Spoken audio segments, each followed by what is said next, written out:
All of this, ang pagkakaalam nga namin, ang may-ari nito ay sila Mrs. Diskaya. Ano? And Mrs. Diskaya is here. So, um, pwede po bang, Mrs. Diskaya, pwede po bang ibalita nyo sa amin, ikwento nyo sa amin yung napanood namin sa inyo sa television na sinasabi ninyo. Kailan po kayo unang nagkaroon ay kumita ng bilyon sa construction industry? Anong taon po yun? Good morning po. Bilyon po. Opo. Kwento nung, narinig po namin sa television, sinasabi nyo sa interview nyo dahil tinanong kayo kung anong naging gateway para gumanda ang buhay nyo. Sabi nyo kayo hindi naman nakakaangat ng araw. At tapos sabi ninyo ay noong DPWH na kami. Yun po yung sagot ninyo eh. So, at tinanong kung magkano at sabi nyo bilyon. Kailan po itong unang bilyon na kumita kayo sa DPWH? For the knowledge of everyone, so St. Gerard, Alpha and Omega, we have been in the construction business for 23 years. So I would presume na in the 23 years, pwede naman siguro kami po kumita. Yung billion, when I said DPWH, because prior to that, we were in local government. So ang hirap makasingil sa local government. They spliced the video that was taken of me and just mentioned the DPWH. So, contractor na po kami for 23 years. So you're saying that the television station and the persons interviewing you edited your answers? I think so, sir, kasi I did mention that I was doing local government as well as private po. Yeah, if I may, with the permission of the chairman, Senator President Pro Tem. Ma'am Sara, ano ba naging trabaho niyo bago kayo pumasok sa mga kontrata sa gobyerno?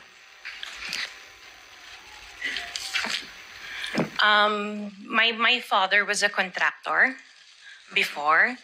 Nangongontrata rin Pero siya? yes po, Nangongontrata rin sa for DPWH? LGU po. LGU, and then ako I worked sa ibang bansa. Yun po.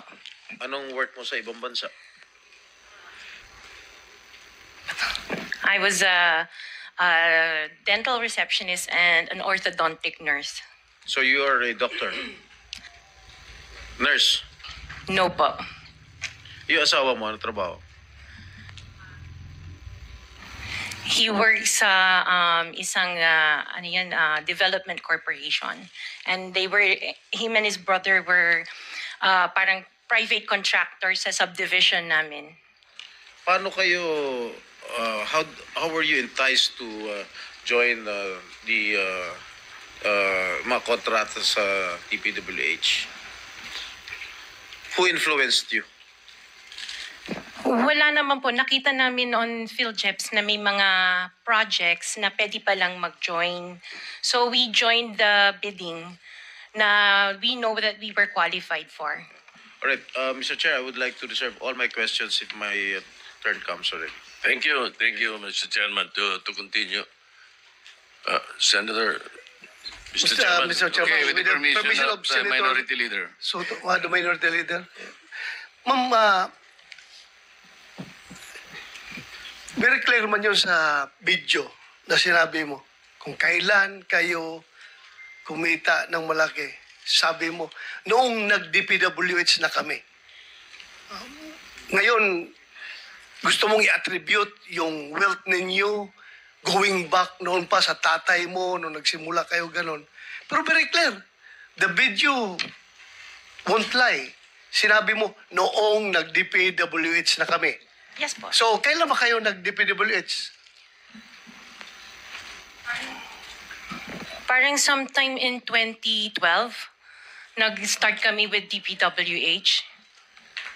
Can you be definite with your answer? Parang 2012? Oh, please, because you're under oath, please. Yes po. Make sure of your answers. Sometime in 2012, we started with DPWH.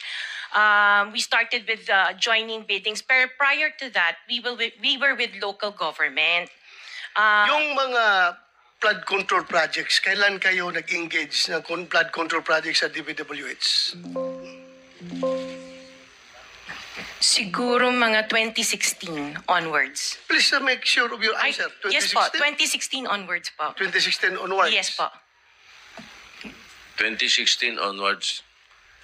May follow-up Yeah, yes, ka sir. ba? Yeah, Okay. Go ahead, sir. Go ahead. All right. Kasi based on your... Una sa lahat, would like to clear the reason that we're asking you this, and centering on you at the start. Ganon din ang gagawin namin takbo doon sa ibang mga kontratista rito na naibitin natin na nasa top 15 ng presidente. Nasa top 15 ng presidente, may mga flood control projects, merong guni-guni, merong ghost, merong nagawa, may nagawang palpak, okay, may nagawang tama. Ngayon, tapos marinig namin yung kwento sa television na tungkol doon sa sinasabi nyo na napakarami ninyong kinita at ika nga sa DPWH to 2016 kayo nag-umpisa sa DPWH. Pero yung mga pinakitang mga sasakyan ninyo ay 2022, 2025, 2024. So, lately, yung matindi, hindi po ba, na mga income ninyo? Mga anong taon kaya sa tingin ninyo? What year would you say that you were able to engage or be able to get projects from the DPWH for flood control projects? What year? Yun nga po, nag-start kami makakuha ng pailan-ilan, pero 2016 po onwards. Po. Yes. 2016 onwards. In 2017, how much did you pay the BIR on your income tax?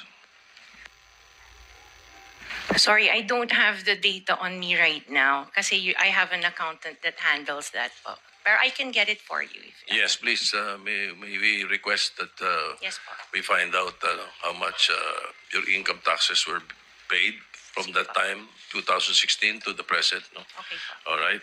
Now, Mr. Chairman, in 2015, St. Gerard, which you own also, no, Mrs. Discaya, was suspended by the DPWH. In 2020, they were blacklisted by the DPWH. However, St. Gerard's pickup license was renewed and is valid from July 1, 2023 to January 28, 2026.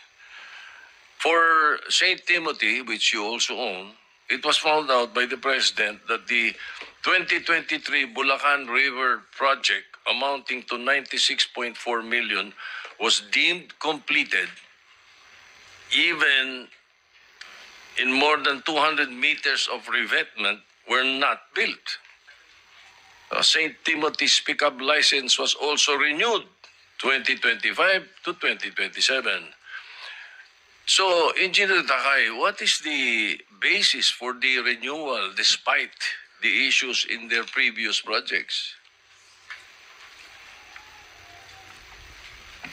Sir? Mr. Chair? Engineer Takay, can you not answer? You're the chairman. Bakit itong executive director ang pinasasagot niyo na pinasasagot? Yeah, the blacklist that was issued by the DPWH, Your Honor, has certain time limitations. So, once a notice that the project has been completed, then the blacklist is lifted. And PICAB actually limit of responsibility is we can only institute disciplinary action upon a complaint or a verified violation. Ibig sabihin, pag walang nagko-complain, sige lang na sige. Mr. Chair. That is the limit of our responsibility, Your Honor. The IRR, Section 4.2 states that disqualification under letter CA, involvement in any construction malperformance of grave consequence, pickup under this section, hindi sila, are they not disqualified for renewal? The blacklist, Your Honor, is issued by the DPWH. If the blacklist is lifted by the implementing agency, then their licenses can be renewed.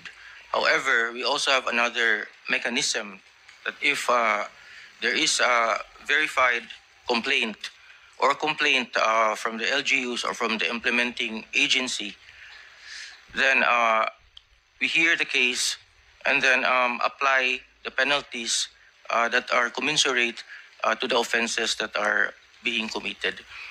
For example, Your Honor, the DOLE reports to us a lot of infractions that are committed by contractors, such as unlicensed contractors implementing construction work, unsafe practices resulting in the death of people in the workplace, and we act upon that immediately. In fact, Your Honor, we submitted upon the request of the BIR, we submitted last July 25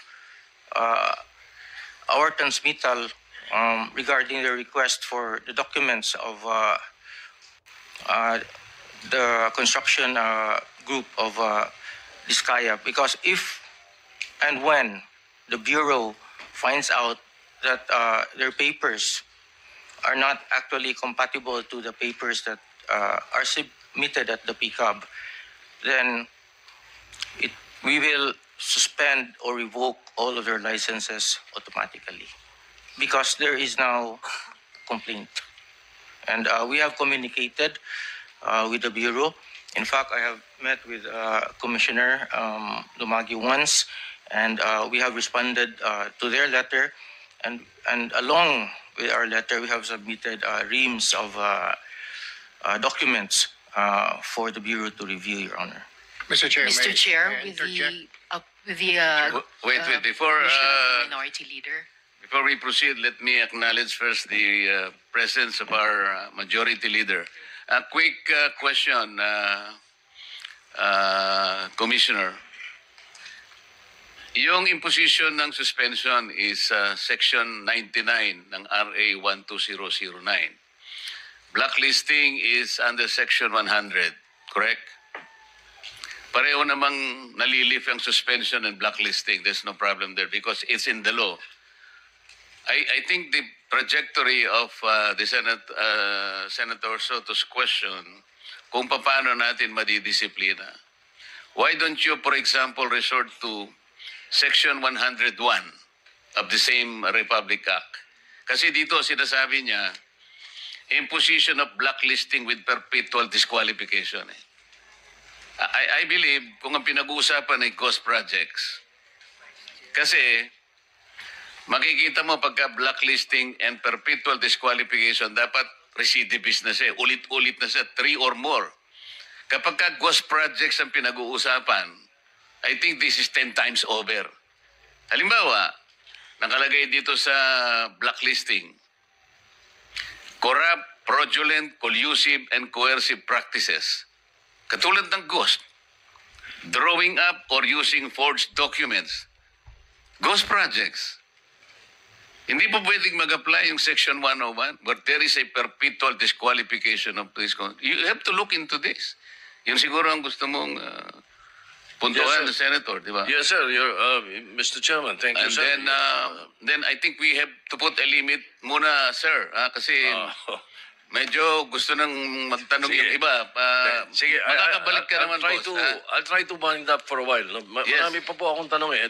My point here is that I want to amend the law creating the PICAB.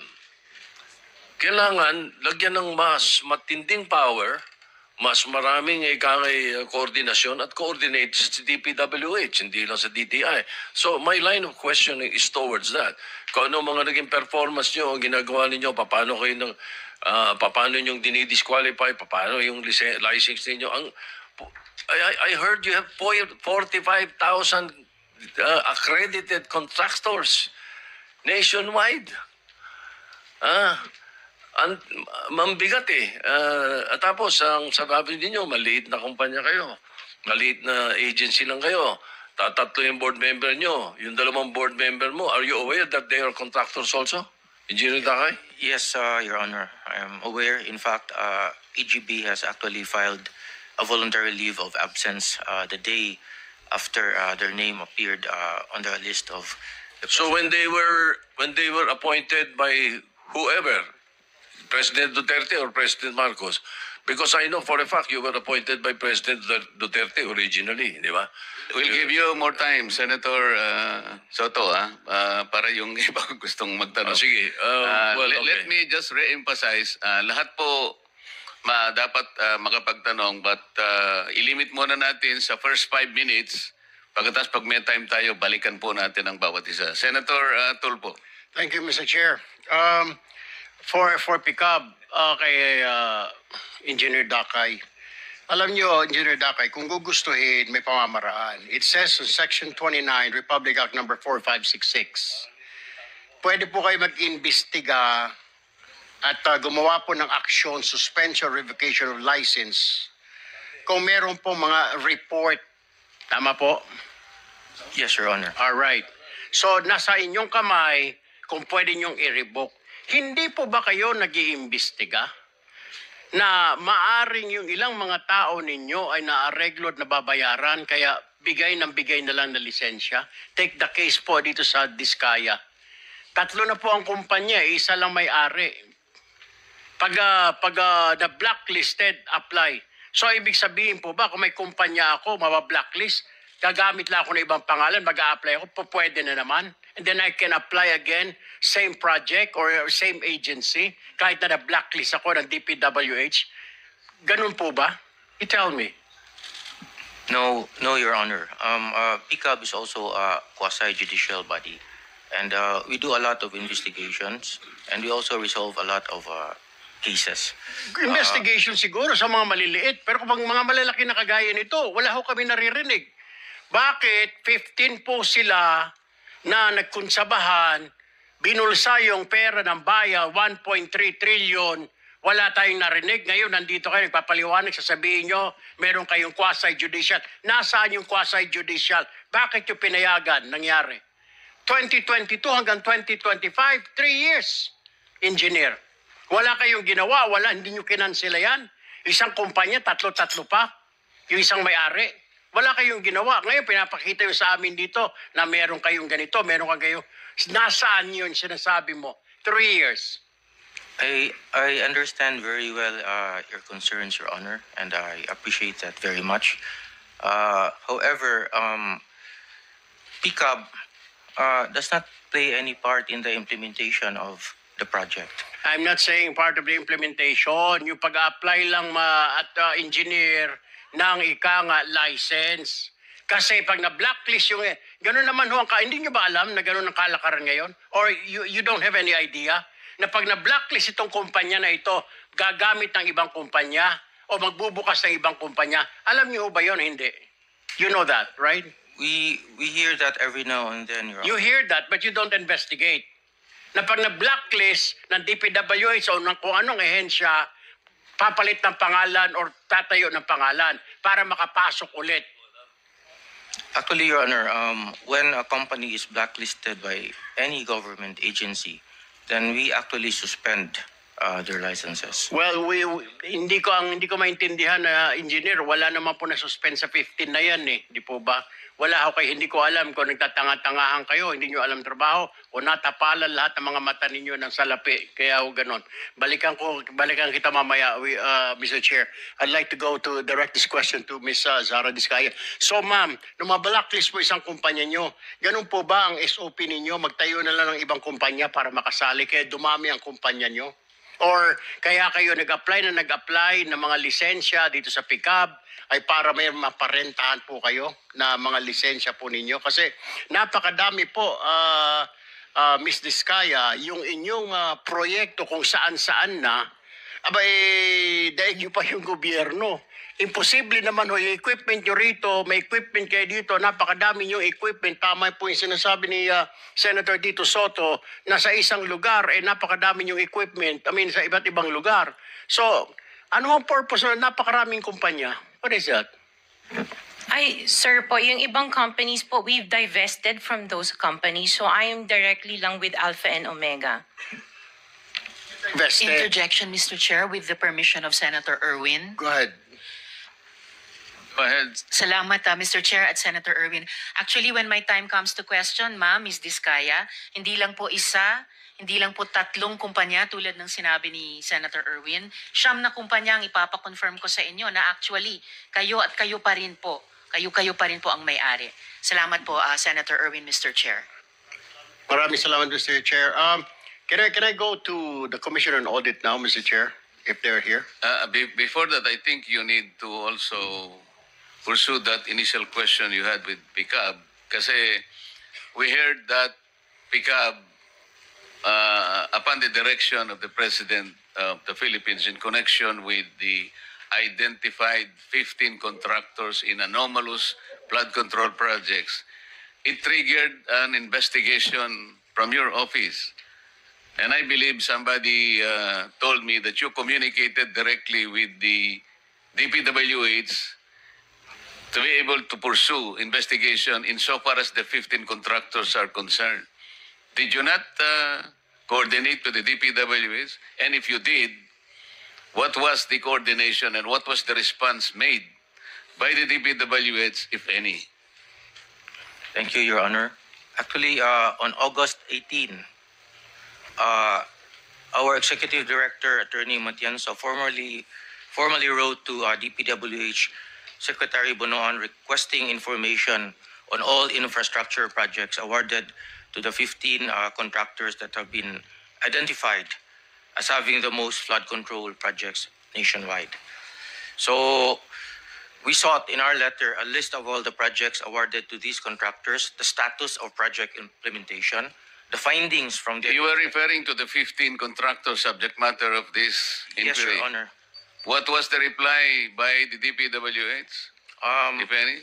To this day, Your Honor, we haven't received any reply. However, we issued summons to the contractors, and we have been doing our own hearings, and we ask them or require them to file a verified answer within 10 days from the receipt. Wait, you wrote the DPWH on August 18, Yes, and you Your did Honor. not receive any reply.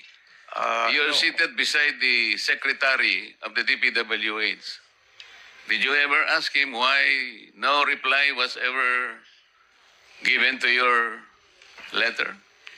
Well, Your Honor, in the interest of public service and expediency, we just went ahead with our investigation and summoned the 15 contractors. Not only the 15 contractors, but the other contractors that were mentioned by the President in subsequent... But the information you were asking from the DPWH, I believe, are essential information. How can you conduct your investigation without waiting for the information that you sought in the first place? At least, Your Honor, we did the preliminary hearings. There is a jump start to all of the hearings for the... Okay, Senator Tulfo, proceed, please. Mr. Chair, pinapaikot-ikot lang ho tayo nitong pick-up. Alam nyo, engineer, sinasabi ko ho kanina, yung sinasabi nyo, pinapatagal nyo, pinapaligoy-ligoy ninyo itong proseso na ito, pagtatanong, jumpstart yung mga sinasabi ninyo, DPWH umiiling, sinasabi na parang hindi pa nila natatanggap, and then suddenly you're telling us na gumawa na kayo ng aksyon? Is this correct? What I heard, you started communicating with the 15 contractors? Actually, the day after the President mentioned the 15 contractors, we actually summoned the 15 contractors for investigation. Okay. So, ongoing investigation. Yes, Your Honor. Anong siglo natin malalaman ang resulta ng investigation nyo? Kasi pag ang gobyerno nag-imbestiga, taon na binibilang, baka retired na kami lahat dito, nandiyan pa kayo nag-imbestiga. When do we expect the result of that investigation? Okay, Your Honor, for starters, we have preventively suspended their ARCC for flood control. So that means that they cannot bid for any subsequent flood control projects.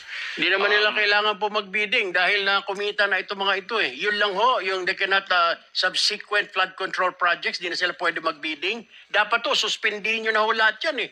Mismo ang Pangulo nagsabi, deficient yung kanilang mga proyekto, substandard, ghost project, ganun lang.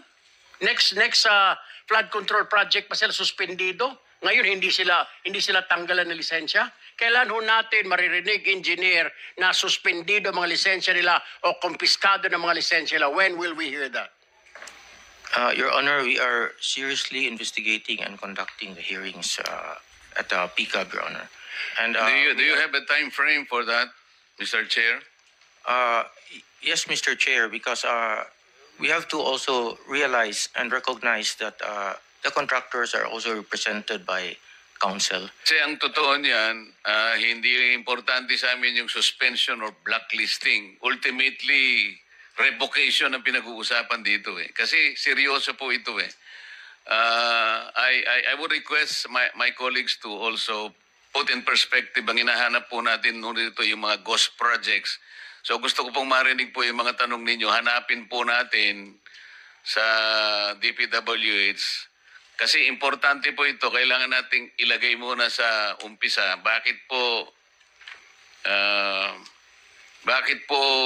yung ipinangako ng mga ghost projects na dapat sana ito yung ating sinusubaybayan ngayon, kagaya po ng aking opening statement. Ang iniintay po namin na hindi bababa sa 50 ghost projects. Sa listahan po namin, meron na po kami. Kaya lang, kagaya na sinabi namin, 2 lang po ang formally na inadmit ng DPWH na ghost projects. Kaya po nakaka-disappoint. Maybe... Yes, Mr. Chair. You're still the Chief Operating Officer, pati ang asawa mo sa ilang construction companies na ito. Hindi po ako COO ng mga companies po. Ma'am, you're under oath. Don't forget. Opo, CFO po, pero hindi ako COO po. COO. So, bakit po ikaw ang CFO pa rin kung nag-divest na po kayo, opisyal pa rin po kayo dyan?